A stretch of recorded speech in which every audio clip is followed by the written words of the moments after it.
And we are live. Hi everybody. This is not something I usually do. Usually I'm very much the write, record, edit videos person ahead of time. But some of you may know that I also watch a lot of figure skating in my spare time.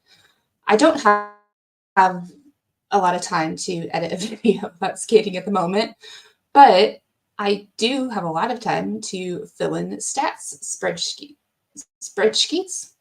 There we go, spreadsheets based on the competitions I've watched, and I usually update these after a competition has finished over the weekend during the season. And surprise, we've had two. So I was updating stats for Warsaw Cup, which is an event on the Challenger Series for figure skating, before this, and I intended to have it done in time to progress to the really important one, which was the Grand Prix Espoo that took place in Espoo, Finland, and concluded today with the exhibition gala. So what I'm going to do this evening is basically just do more or less what I do on Sunday nights anyways, but with the camera on me now. And also, I'm taking advantage of our new setup. We've just got a desktop with monitor and keyboard and everything. So I'm doing the two-screen experience. This is my first time doing anything like this, so please bear with me. As you can see, there's a lot of Ice Dance Warsaw Cup stats to update because that event literally just concluded. And ideally, I would have this sort of thing done before moving on to the next event, but that was not the case. And also the results website is very finicky. So if we just move over here, something is just, there we go. The lovely ladies at Anything GOEs always post photos of the results. So this is what I'm currently working off of. And I got as far as entering the results for the Israeli skaters, and there are still quite a few left to go. So for the purposes of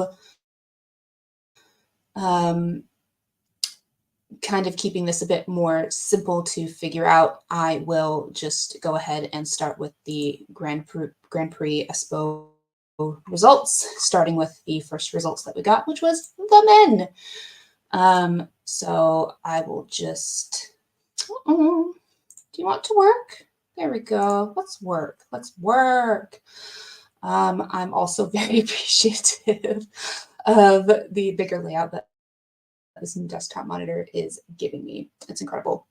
So basically, as you can see, we have the skaters, the country they represent in alphabetical order, skaters also in alphabetical order, as well as their average score for the season. And that comes about as they start competing. For my data, I count the Grand Prix series, so Skate America, Skate Canada, whatever France decides to name theirs each year. I think it's just called the Grand Prix de France this year. Cup of China, which is back for the first time since 2019. Grand Prix Finland, which has replaced the Rostelecom Cup for the time being. And then finally NHK Trophy. Those are the main six. And the top six skaters in each discipline from those events go to the Grand Prix final, which is scheduled for the second weekend of December. And as far as other autumn events, I count the Challenger Series, which is what we like to call Senior Bs. This is a set of usually 10 events that skaters who have or have not qualified for the Grand Prix spots go to. It's generally easier to enter Challenger Series events. For the Grand Prix, it is invitation only. But Challenger Series events are much more open. You see a lot of skaters that don't necessarily get to go to Grand Prix events, and I appreciate that, but also I don't appreciate that most events on the Challenger Series started to charge this year for watching. I know that federations need to make their coin, And seemingly, especially for the Challenger Series, they don't have a lot of support from the ISU financially to put those on. And typically these streams have been free in the past, but of sort of lower quality. A lot of these, I think almost every single one, except for Autumn Classic in September and Warsaw Cup, which just wrapped up, excuse me, were behind a paywall.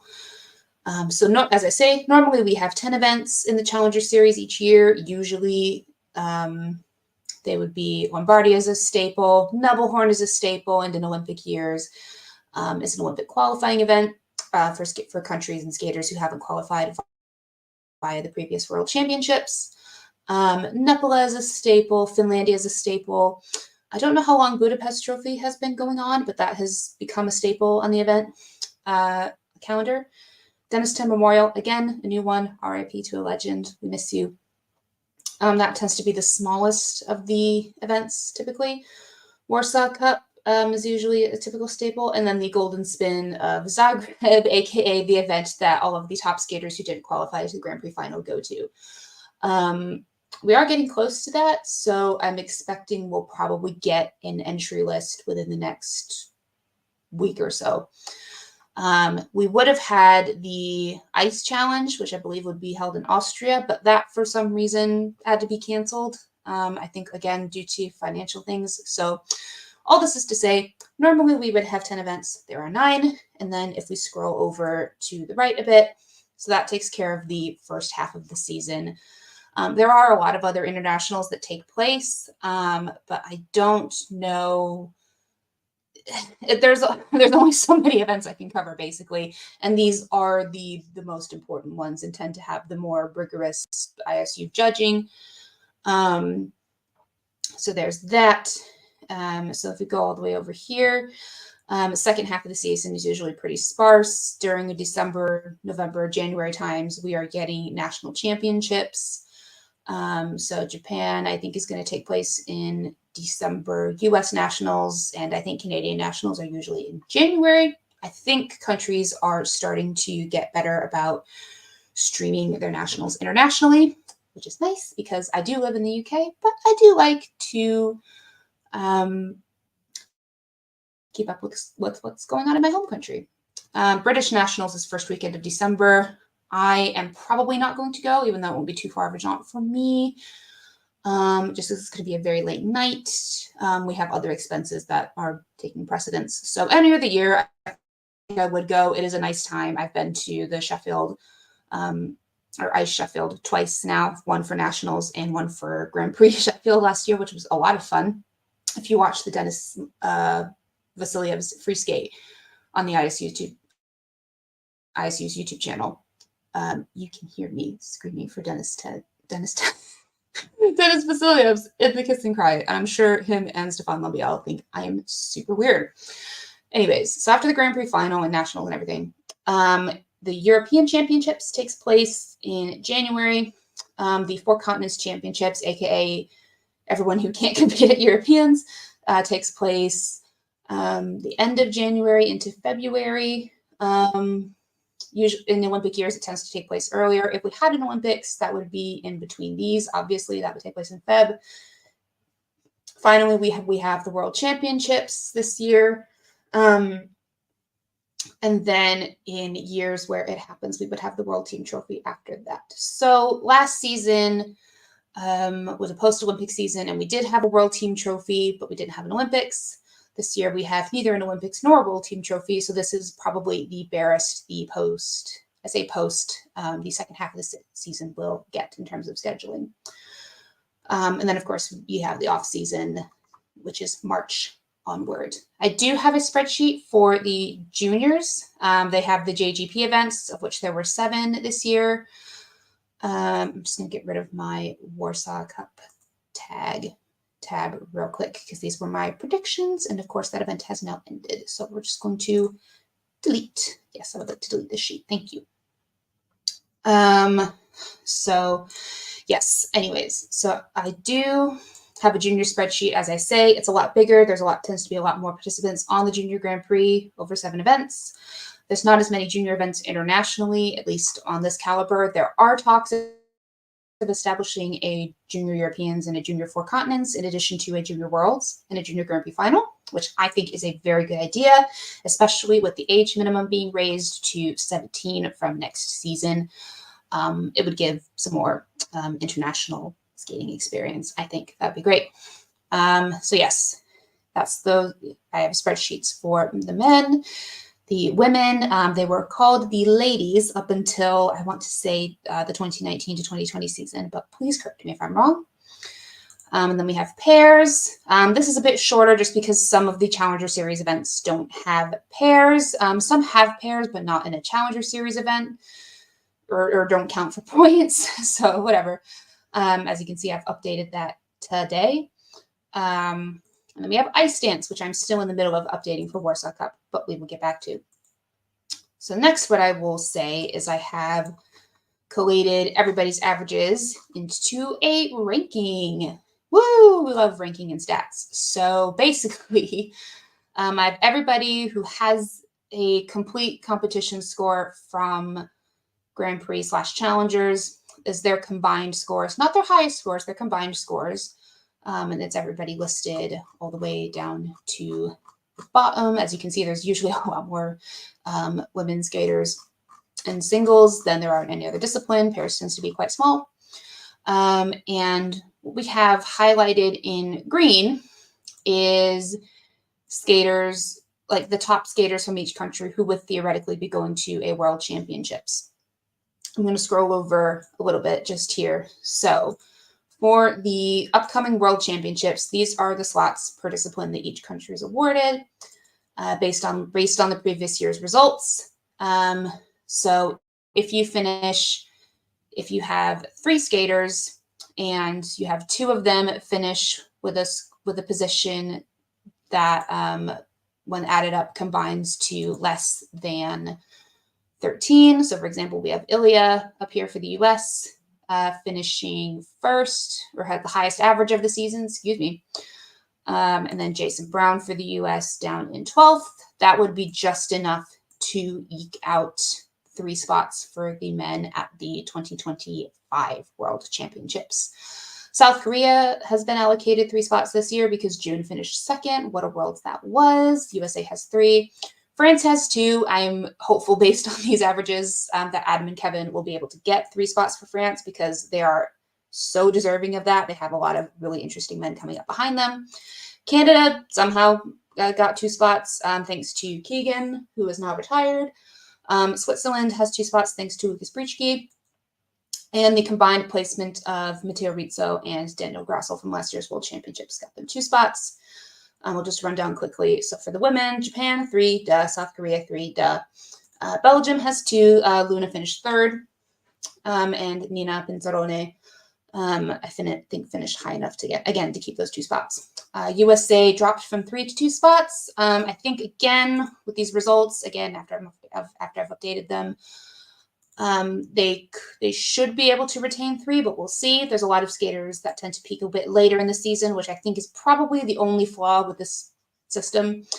So Germany, Nicole Schott, who's not competing this season, finished in the top 10, which is brilliant. Kimi Rapond, who is another one I love, but is currently out with an injury, got 2. And Nina Petrokina, who's been a nice surprise for me. I hope that her and Eva Laudakibus, who's another sentimental plate of mine, both get to go to Worlds next year. Pairs, Japan gets 3, USA gets 3, Italy 2, Canada 3, Hungary 2, Australia 2, Germany 2. Ice dance, USA 3, Italy 2, Canada 3, Lithuania 2, Czechia 2, Finland 2, France 2. I'm particularly excited about all 3 of these, and specifically Czechia, because the 2 sibling teams get to go to Worlds. Finland, Turkey Lem Verslice, who I love, get to go along with Orihara and Pirinen, who I adore. And then France, Lopere Vambriso, and Demugio and Mercier get to go together. So that's the actual spots for World Championships next year. And then here is like where the predictions will be based on the averages that I have here. That is subject to change. I've not updated these, so obviously I'll need to update those. And then I started thinking about Euros, which has basically the same format in terms of how many skaters a country gets to send. So again, that'll need to be updated. And then I basically do the same thing over here, ranked by country. If a skater is not highlighted, it means that there are skaters ahead of them that have a higher average that would place that would potentially beat them out for a world spot, which is a damn shame. If you are a male skater from Japan, Japan should be able to send like 6 men's skaters to worlds. I'm so serious. They absolutely deserve it. I want to see them all. It's going to be a bloodbath, and I'm going to be heartbroken no matter who doesn't make that world's team.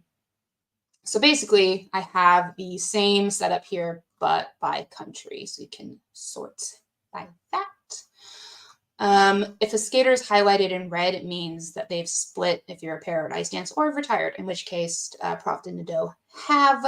I think there might be another one for whom that is the case, but I must not have updated it, or maybe it was on the junior spreadsheet. And then finally, Grand Prix predictions, which is more actually, now that we're nearing the end, is more like Grand Prix results. So as I say, GP Finland, it's still not been updated. If it's highlighted in yellow, I've calculated the point standings to be like, okay, this person has this many points. This is how the order in which they will qualify. The only ones in the moment that I've qualified for sure are Adam, Ilya, and now after GP Finland, Cal, which I've not updated. But basically, like if they're highlighted in yellow, it's the predicted qualifiers and reserves. And if you go really far over, I had a lot of extra time in my hands and put the standings down. Again, all needs to be updated, especially after this event. And finally, what I'll point out here is these skaters that are bolded are the ones I picked for the Anything GOE's Fantasy Skating League, which I am really sucking at right now. Although we'll see what happens when results come up this week, because I did particularly well in the women, not too shabby in the men. Pairs, I think I did better than most people because we had 1, 2, 3 awarded lifts. And then ice dance is ice dance.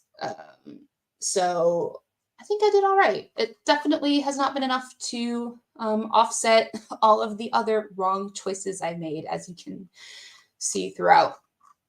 But anyways, that's sort of the overview. So I think because this is just going to take me so long to do, I'll start with the men and see how far I get with the men. So let's move the photo over here, get the Grand Prix results up. So I usually do these in ABC order. So who's up first? We'll start with Arlette. Arlette, who I did pick. I quite like their skating. Was it 10th? 195.83. I only have so many USBs in my laptop. So I'll just be like turning over to type these in. So I'll just add that there. You cannot see it on your screen, but I have my calculator. So I have 195.83 plus 216.12 plus 210.41 plus 185.73 from Lombardia. So that's 4 competitions that Arlette has been in this season. Divide that score by 4. So that brings his average down actually to 202 and 0.2 of a point. So 202.02. So we'll just plug that in there. And then we'll go back to the spreadsheet. I'm just going to bring this over here. So as you can see, these black lines indicate the top 10 mark. Basically, if you're a skater who finishes in the top 10 and the only skater for your country, congrats, you've earned 2 spots for your country. That could potentially be the case for Mikhail Shadorov, Lucas Prichki, and Nika Egadze, but we will see. And then the second black line is the cutoff for making the free skate. So for the men and the women, it's 24. For the pairs in ice dance, it is 20. For pairs, it used to be 16. And so that cutoff would have been here in previous years. It is now down here. So we want to adjust our let's score. So we want 202.02. He's going to slot in just above the dock. And because Alexander Selevko has the highest Estonian average for the season, we're going to make that white. 202.02. And we're going to delete the previous cell. So he has dropped a few places. I quite like Arlet as a performer. He's someone who sort of stuck out to me as a junior, and he seems to be doing okay at senior, but as you can see, it's a bit of a bloodbath between the Italian, Estonian men at the moment. And so the last thing I'm going to do is update the Grand Prix standings. So in order to not lose my work, I'm going to do this, and I'm just going to swap places until everyone is in place. So Liam is going to go up there for the time being, and Arlet is going to slot in with his real score, which is, again, 195.83. I was really worried after the short program about my chances with these, as we'll see later. So next up, we have Makar Suntsev, who finished 12th with exactly 162 points. He jump scared me in the gala this afternoon doing a cars program, which is not what I expected in the year of our Lord 2023. Particularly traumatizing for me personally, because because my brother was 4 years old when the first Cars movie came out, and I grew up in the Midwest. So if you know, you know. That was just the vibes. My family has the karaoke CD for Cars, which exists. All right, so we're going to bring that average to 171.31, which I think does bring that down. Let me just see. Yeah, my car is there. We want to bring it down. Oh, actually, we want to bring it down to here. I'm a little bit sad that we couldn't get Walter Vertranen for this event last minute. We had 2 last minute withdrawals, that being Junwan Cha, who's out with an injury, and Vladimir Litvintsev from Azerbaijan. And unclear what that particular issue was, but if you saw his costumes at Skate America, we may have missed out a little bit. But don't worry, the people that got in to replace him made sure that they stepped it up in that regard. So I believe in my predictions, I had my car last. Yep. So all I need to do is just put in his real score.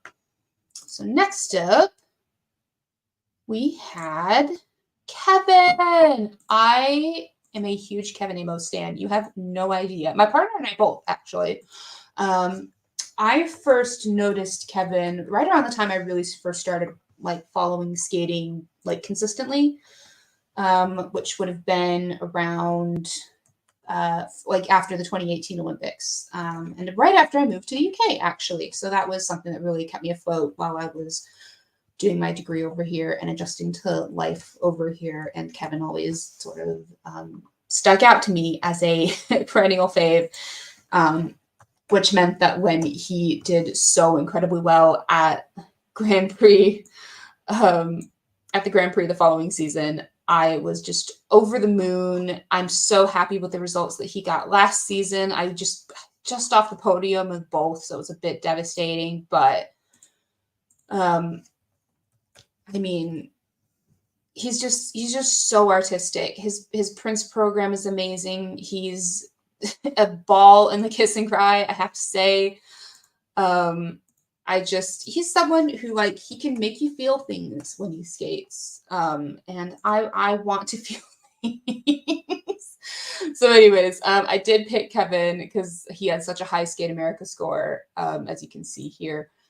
And I thought maybe if he can pull this off, he could potentially win this whole thing and, you know, go to the Grand Prix final with a gold and a silver.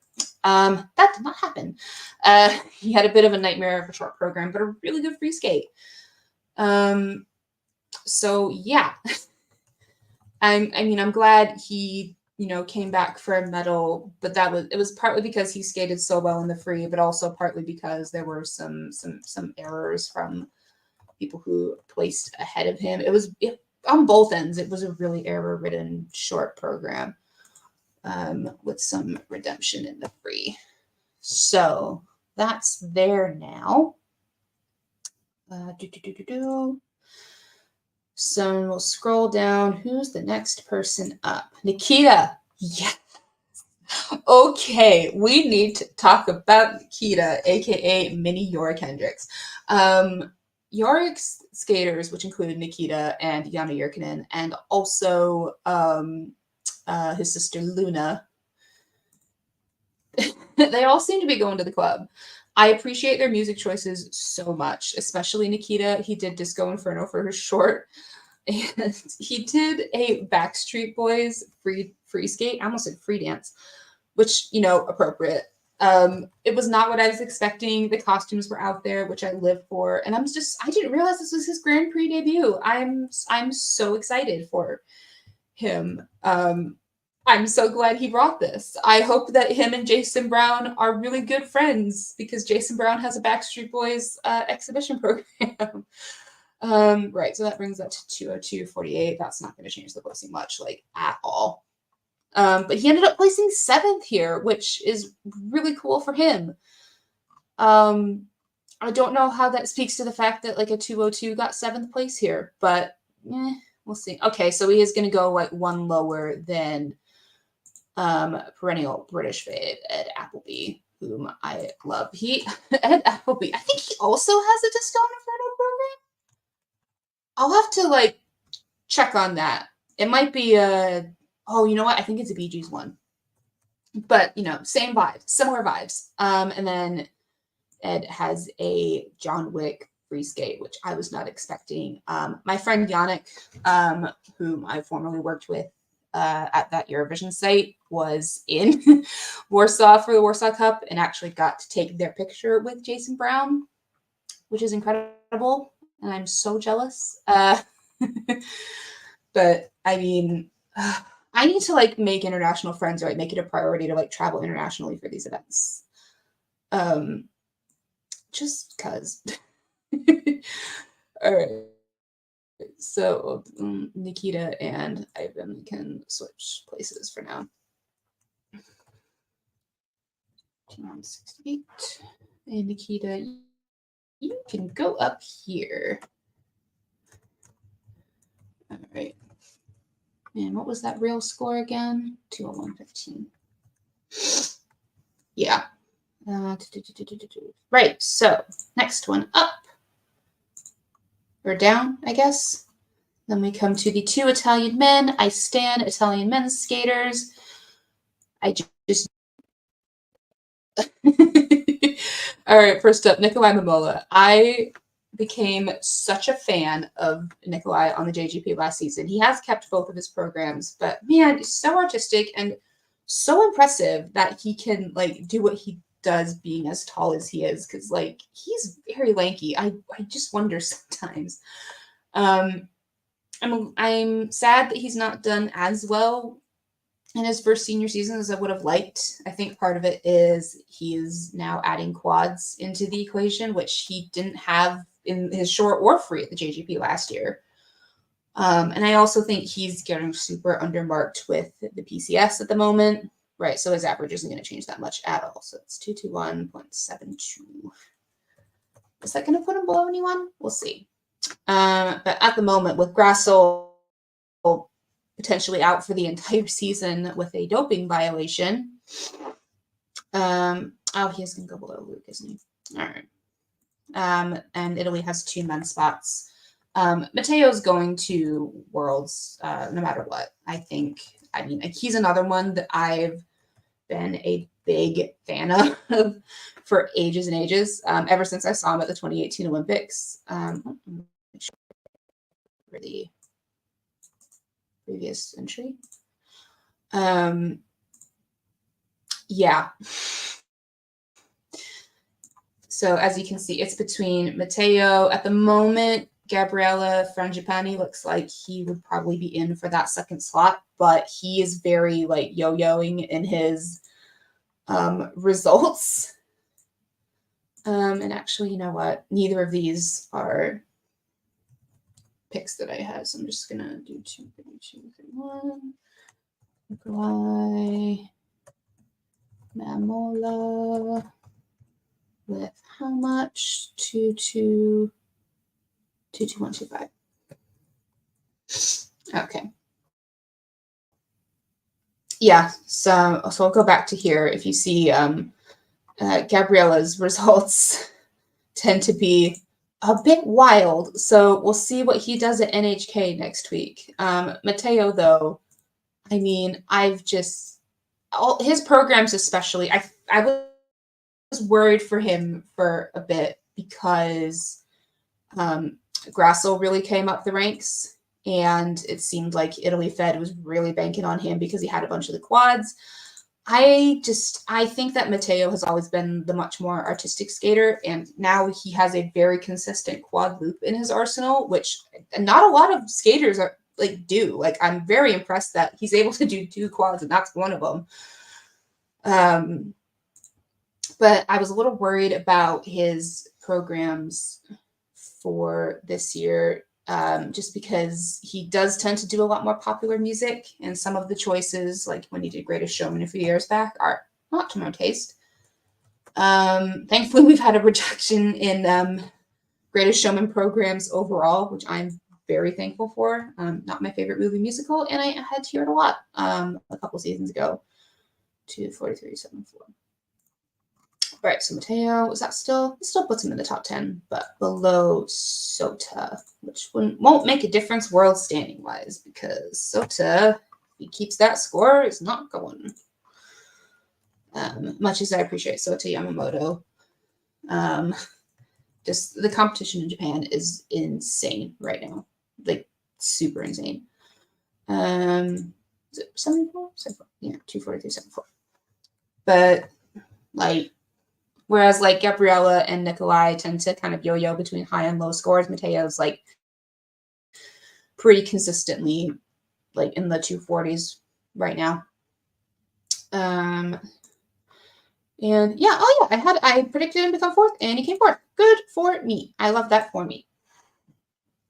241.47. So I think that takes us about halfway through the men.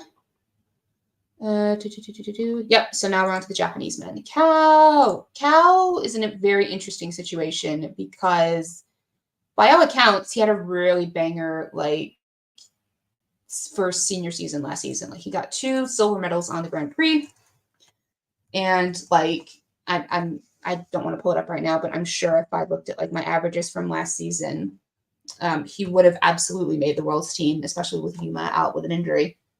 But he bombed Japan Nationals, and Japan said, we don't care how you did the rest of the season internationally. You're not going to Worlds. So they sent him to 4 continents, in which he won. And then they sent him to Junior Worlds, which we need to have a conversation about. Like, I know that like skaters up until they're 19 are still age eligible to go to Junior Worlds, but like, there has to be a conversation about if you've basically competed senior all season on like a different level, then like maybe you shouldn't go to Junior Worlds, especially if you're someone like Cow who got 2 silver medals on the senior Grand Prix, and like made the senior Grand Prix final, and like he's at Junior Worlds. I get that Japan wanted to keep 3 spots, but like, if you just sent Shinsuke Nakamura instead, him and Nozomu would absolutely have like kept those spots. Like, and like by all accounts, and like Cow winning, it just felt weird. Like, I felt like, and it meant that Naoki was in silver, from Switzerland, and Nozomu was bronze, and Nikolai Memola was just off the podium. And I just feel like, I don't know, like it just rubs me the wrong way a little bit. I mean, that situation is over, and like, we'll talk about like, oh, people often talk about like, oh, this is like the world junior champion, they're making their senior debut, and it's just like, no, they're not. There's that. I'm just gonna check my comments on the YouTube stream. I don't know if we're going. Okay, good. No one's watching. That's wonderful. I love that for me. So yeah, anyways, I didn't pick Cow to win. I'm so sorry, Cow. I should have. I didn't mean to lose faith in you after Skate Canada. I just thought like maybe I'll take a chance on Kevin because like he theoretically absolutely could have won this event. And speaking of Japanese skaters who I discovered as juniors and like are having wonderful senior seasons now, I was the first season I think I watched and paid attention to the JGP like in full was 2019 to 2020, which is when Shun Sato here and Yuma Kageyama were going head to head. Just making sure I'm getting those right. And watching those two go head to head was wonderful. And I think Cal also got a slot at that point. There weren't a lot of slots for Japanese men that season, I think, because of the results from the previous Junior Worlds. But like Yuma and Shun were so good. They both made the JGP final that year. And for those of you who don't know, Shun actually won that with a really glorious Romeo and Juliet free, I have to say. And actually earned, I think, like the total score world record for junior men at that time. And if I'm not mistaken, the free skate. I don't think he had the short program. I think that was Daniil Samsonov. But yeah, so before Ilya broke all three of those records at Junior Worlds last year, those were Shun's. So fun fact, he did have an injury over the last couple of seasons, and also, COVID was a thing and canceled a lot of competitions, but I'm so glad to see him sort of having the season that, he is having with a bronze and a silver now. It's still up in the air if he'll make the final. Him and Kevin both have one silver and one bronze, but I think Kevin has him beat out on combined score, which is one of the tiebreakers. So it's really going to depend on what happens next week. So let's plug that in. 273, 3-4. Yep, there it is. Yeah, we'll just have to see. It's going to be really, really interesting. Yeah. And then third of the Japanese men here, Koshiro, who trains with Stefan Lambiel, 218-44. He's someone who is also very lovely and artistic, but just hasn't had the technical ability that the other Japanese men have had over the last however many seasons. I'm glad he's still getting Grand Prix assignments because any chance to see him perform is incredible. But I do think he's been plagued with an injury this year, which would explain the bit of a drop off there. 22768. Which drops him a bit lower in the score, unfortunately. Koshiro is one of those where I just think he's such a great skater and so expressive on the ice. I just think, have you considered ice dance? Surely you can find yourself a partner in Japan. Daisuke Takahashi, retired, brought ice dance back in Japan and, retired after last season. So, we can't let these blips be blips. We need this to continue. So that's my plea there. Please, more Japanese ice dancers, I beg. We haven't even had any compete so far this season. I know Masato and Tim are up next week, so we'll see. But I just, please, more Japanese ice dance. I beg. I want. And I think Koshiro did end up finishing 6th here, so we'll do 6th, 218-44. And I don't think it updated with Nikolai's score, so I'm just going to fix that real quick. 22125. There we are. Who are we up to now?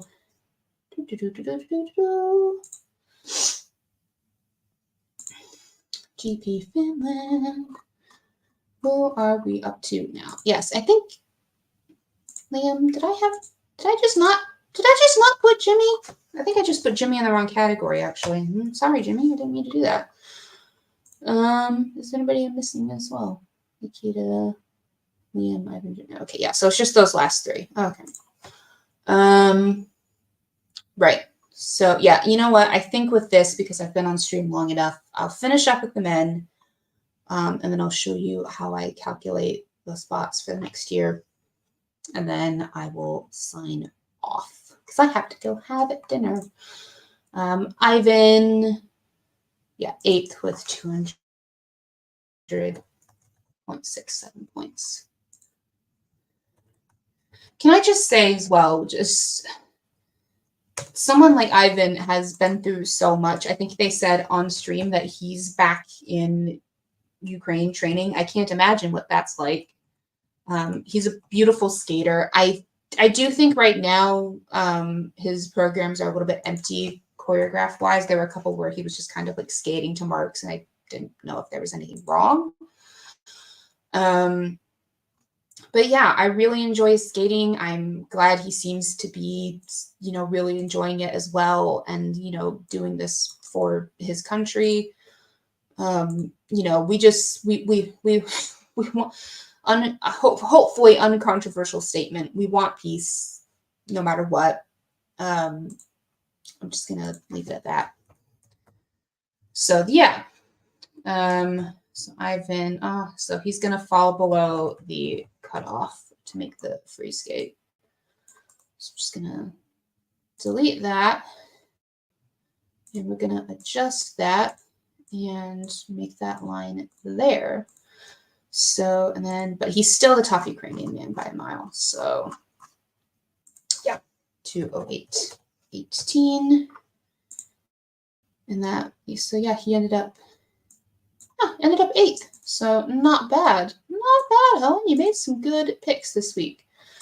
So, we're just going to put Liam again down here. Ivan Schmarat.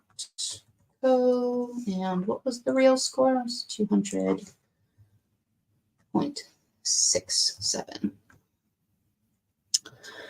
Right. And then, so now we go to the US men. I'm a little nervous for the US men this year. I'm not going to lie. All of the men except for Ilya and now Jason are sort of hovering around the 220 mark or below. Which even if Ilya wins Worlds next year, I'm not saying that he's going to, like, fans of other skaters, please, like, calm the F down. Like, I'm not saying this is a prediction. I'm just saying that, like, he has the highest average this season. Lord, as you can see from, like, the way I've been inputting scores, averages sometimes don't mean shit. So they really don't. 19694. Okay, I need to like actually adjust that. Okay. But consistently, all of the men except for Ilya and Jason have just been, it's been a rough one. They've not really been that consistent. And I would like us to be able to keep sending 3 men to Worlds. I think that, I think a lot of these men do tend to peak a bit later in the season, peak at nationals. And for those of you who are not aware, national scoring in any country, but especially in the United States, tends to be really, really, really super inflated. So, like, when you see Nathan Chen score like 350 points total, like, that's not real. There's a reason why those don't count for ISU personal bests. That's all I have to say on that. I do miss Nathan a bit. I know Hanyu's retired. And Nathan's at college. I think Vincent Zhou is at college as well. And I know we have some really exciting like junior talent coming up as well. Like we have Daniel Martinov down here who is in the junior Grand Prix final and skated at Warsaw Cup this weekend. It's not the best skate. Was it 199.37? And then Beck Stromer and Luca Broussard, who he had like a bunch of boot problems this season, which is why he's all the way down here. But Beck Stromer on the JGP this season. Just missed out on the Junior Grand Prix final based on I want to say it was a tie break, but he's the first reserve.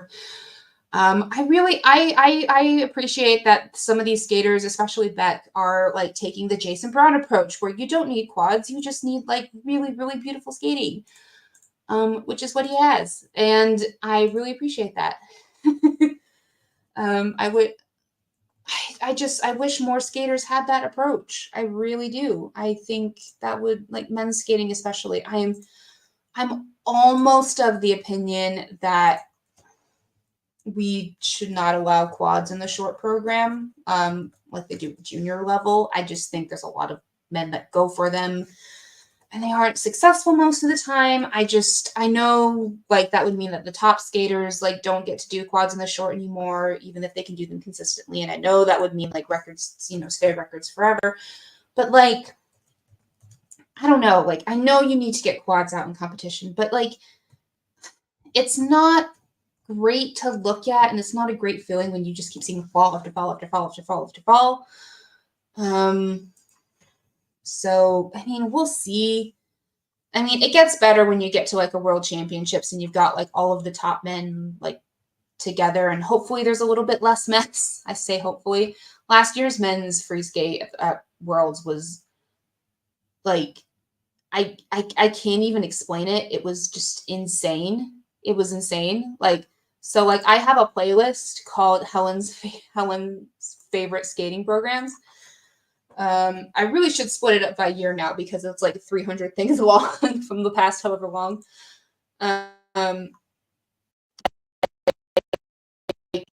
For that, like, I saved the individual performances, but also I just saved the entire thing because almost everyone was just fantastic. It was amazing to watch, and I was like screaming at my TV and like jumping up and down. That's what neurodivergent joy does for you. In case you can't tell, I am very neurodivergent because I make these spreadsheets. Of course I do. Right, so we are going to have to make a little bit of a... yeah, Daniel is going to go above.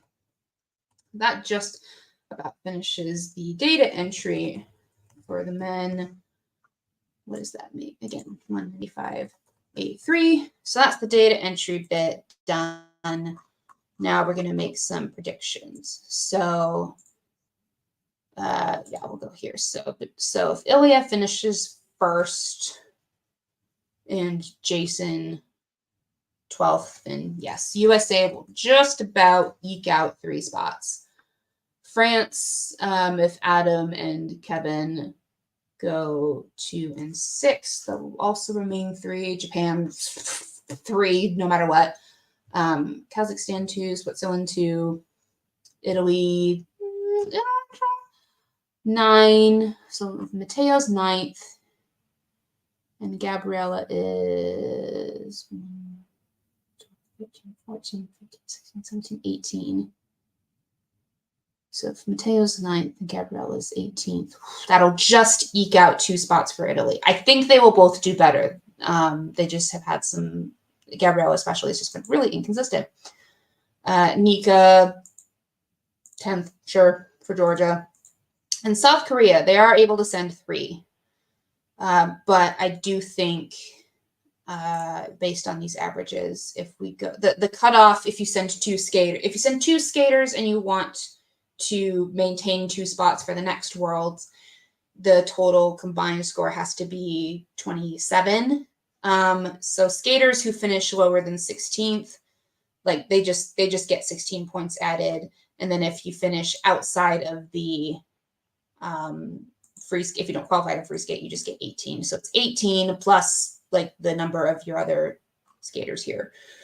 So yeah, so Mateo, so sorry, South Korea, 13th and 15th would unfortunately be 28th. So we'll have to take that off the list, unfortunately. I hope June is better. I hope he's able to actually like rest and recover to be able to go. But it's going to be a tough men's field. There's some skaters that I really enjoy that have kind of lower averages. Boyang Jin, Alexander Selevko, Gabriela, Torgashev, Steven Junwan is down there. Dennis, whom I love, and Leslie, I think now like makes that cutoff. I think. Wait, no, hold on. 1, 2, 3, 4, 5, 6, 7, 8, 9, 10, 11, 12, 13. Who am I missing? 1, 2, 3, 4, 5, 6, 7, 8, 9, 10, 13, 14, 15, 16, 17, 18, 20. Excuse me, I was incorrect. I'm going to move that line. So Samoilov goes down here. Oh, I think it's because Ivan. Right. Cool. So Samoilov would make the free skate based on this, and Adam Hagara, whom I also love on the JGP, would just miss out. So, and then that's the rank by country done. And I'll update the Euro sayings later. Right. So we're going to update these. So this is real easy. Adam, whom I'm so happy for. I've been rooting for him forever, and he's having this incredible. He's undefeated this season. I think he's the only one. He beat Shoma. That's wow. So yeah, that is absolutely incredible, and I cannot believe that. So I mean, I know we've talked about like it's Ilya versus Shoma and like Yuma coming back, but like Adam is absolutely in that conversation, and he absolutely was not 2 years ago. So I'm absolutely thrilled for Adam. So Shoma's only competed once. I'm just gonna calculate. So Shoma and Cow, based on predictions, will both have a gold and the silver. So I'm just gonna average out Cow's to at the moment. So that's 274.56 plus 257.89. I mean, that pretty clearly puts him behind Shoma, but just to confirm, 266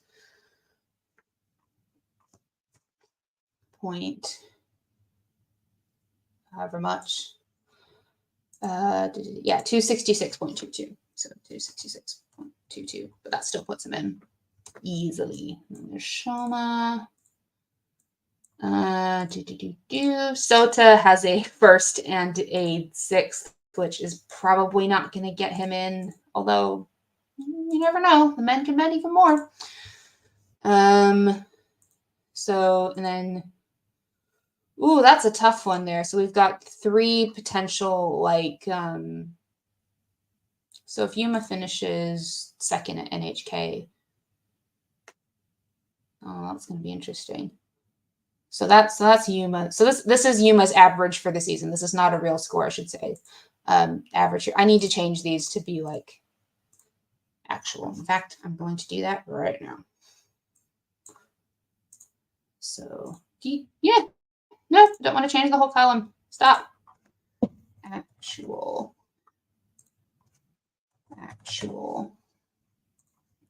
Actual for Grand Prix France. Actual for Cup of China, and now actual for GP Finland. Right. So now we just need to calculate for Shun and for Kevin. So Kevin would be, so Kevin is 279.09 plus 250.03. And that makes it 264.56. And he's going in with 24 points. Why is Yuma still at 5%? Yuma put 25 as well. And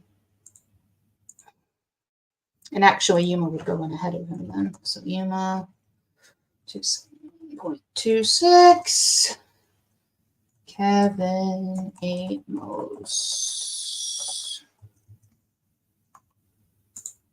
264.56. And what does that leave with Shun? Actually, let's adjust Yuma there real quick. It's based on these, he's in, unless like Lucas brings it out. Right. So then we have Shun 273.34 plus 247.50. Oh, wow. These two, I didn't even realize these two went head to head at Skate America. Wow, that's incredible. Yep. 260.42. So, yeah, Shun would just miss out. And I think he just missed out the previous year as well, which, there's, I mean, really, we should just be treating the freaking gee, I need to find out how to watch Japanese nationals this year. If anyone can tell me how like to legally watch that this year, that would be great. I want to. So as of right now, yes, the lineup would look like Adam, Ilya, and Cow, who have solidified their spots. Kevin, who's given himself a pretty good shot and would win with Shun on a tiebreak. And then we just have to see what happens with Shoma, Yuma, and Lucas next week. So even then, oh yeah, for Grand Prix standings, by the way, I'll scroll over. If you win, you get 15. Second is 13. Third is 11, 9, 7, 5, 4, 3, and on down.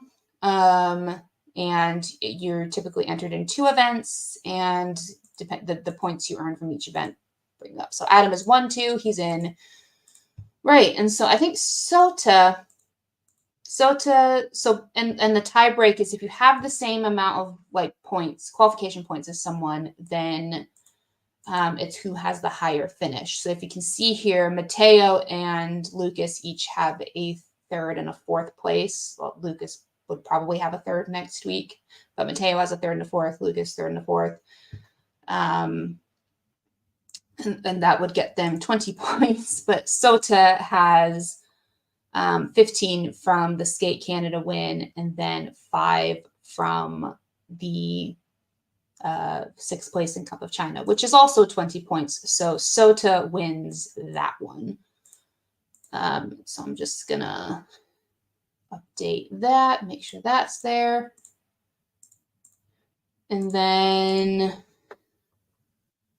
I think I'll have to do the math on this one.